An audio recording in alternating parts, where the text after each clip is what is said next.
નમસ્કાર મિત્રો આપની સાથે હું છું પિનલગીરી ગોસ્વામી। આજના વેધર એનાલિસિસમાં વાત થશે આજે તારીખ 11 ઓગસ્ટથી લઈને 26 ઓગસ્ટ સુધી ગુજરાતમાં કેવું રહેશે હવામાન।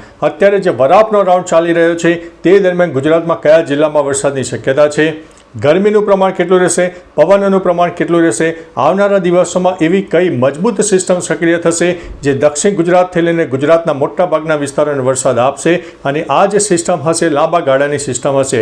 તમામ પ્રકારની માહિતી આ એક વિડીયોમાં તમને મળી જવાની છે।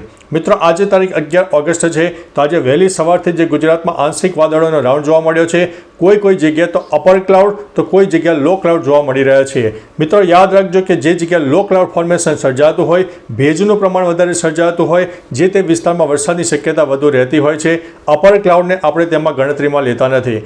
મહત્વનું છે કે અત્યારે ગુજરાતમાં એક અપર ક્લાઉડનો રાઉન્ડ પણ જોવા મળી રહ્યો છે, સાથે સાથે લો ક્લાઉડનો પણ રાઉન્ડ જોવા મળી રહ્યો છે। એટલે કહી શકાય કે ગુજરાતમાં છૂટાછવાયા વરસાદની શક્યતા છે, કોઈ ભારેથી ભારે વરસાદની શક્યતા નથી। પરંતુ હા, જો ક્લાઉડ ફોર્મેશન વધારે મજબૂત થાય, નજીક આવે અને તેના જે પાણીના અણુઓ વધારે ભેગા થતા હોય તો જે તે વિસ્તારમાં થોડો ઘણો વધુ વરસાદ થઈ જતો હોય, જેમાં 5 મિનિટથી લઈને 15 મિનિટના વરસાદી ઝાપટા થઈ જતા હોય છે। મહત્વનું છે કે તારીખ 15 ઓગસ્ટ સુધી આપણને આવું એક છૂટાછવાયા વરસાદનું વાતાવરણ જોવા મળશે। અત્યારે જે 11 ઓગસ્ટ અને 12 ઓગસ્ટની ખાસ વાત કરી દઈએ તો ઉત્તર ગુજરાત, મધ્ય ગુજરાત અને દક્ષિણ ગુજરાતના અનેક ભાગોમાં સામાન્ય છાંટાછૂટી થાય અથવા છૂટોછવાયો વરસાદ થાય, કોઈ જગ્યાએ તાપ તડકો ઉગાડ નીકળે તેવી પરિસ્થિતિનું નિર્માણ થાય। એટલે મિત્રો એક કહી શકાય કે અનબેલેન્સ આપણને વાતાવરણ જોવા મળશે। ઘણી વખત તાપ તડકો ઉગાડ નીકળે અને કલાક પછી વરસાદી વાતાવરણ પણ સર્જાઈ જતું હોય છે।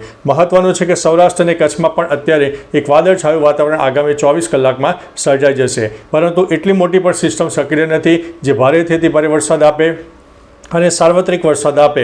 મહત્વનું છે કે 15 ઓગસ્ટ સુધી આપે એક વરાપનો રાઉન્ડ જોવા મળશે, જેમાં છૂટાછવાયા વરસાદની શક્યતા છે।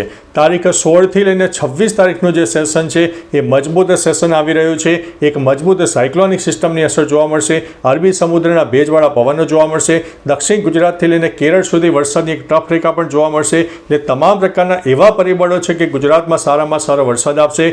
અત્યારે 63%થી વધારે અત્યારે સરેરાશ વરસાદનું પ્રમાણ ચાલ્યું ગયું છે, જેના અનુસંધાને આગામી 16થી લઈને 26 ઓગસ્ટ સુધીમાં તે વરસાદનું પ્રમાણ 70%થી પણ વધુ થઈ જાય તેવી સંભાવના દેખાઈ રહી છે।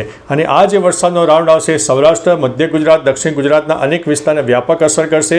ઉપરાંત ઉત્તર ગુજરાત અને કચ્છમાં પણ છૂટાછવાયા વરસાદ અને કોઈ જગ્યાએ મધ્યમથી વધુ વરસાદ જોવા મળશે। મહત્વનું છે કે એક સાર્વત્રિક વરસાદનો માહોલ સર્જાશે અને ગુજરાતના 50થી લઈને 80% વિસ્તારમાં આ વરસાદ મળી જાય તેવી સંભાવના છે।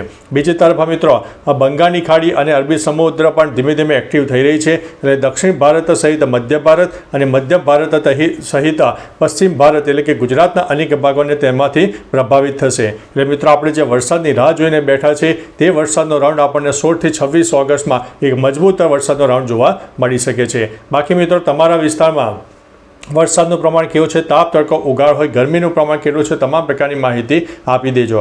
બીજી તરફ મિત્રો થોડું બપોર દરમિયાન એટલે કે કહી શકાય કે 11 વાગ્યાથી લઈને સાંજે 6 વાગ્યા સુધીમાં ગરમીનું પ્રમાણ વધારે રહેશે, જેમાં મહત્તમ તાપમાન 28થી લઈને 35 ડિગ્રી સુધી પણ જોવા મળી શકે છે। કચ્છના દરિયાઈ પટ્ટી વિસ્તારમાં મિત્રો પવનનું પ્રમાણ વધારે રહેશે, જેમાં 20થી લઈને 40 કિલોમીટર પ્રતિ કલાકની ઝડપે પવન ફૂંકાઈ શકે છે। એટલે મિત્રો આપણે વરસાદ માટે થોડી વધુ રાહ જોવી પડશે। અત્યારે વરસાદી માહોલ સર્જાશે પરંતુ સાર્વત્રિક વરસાદ નથી મળવાનો। તો ચાલો મિત્રો ફરીથી લેટેસ્ટ ઇન્ફોર્મેશન અને વરસાદની નવી આગાહી લઈને મળતા રહીશું। ત્યાં સુધી અમને રજા આપશો। નમસ્તે।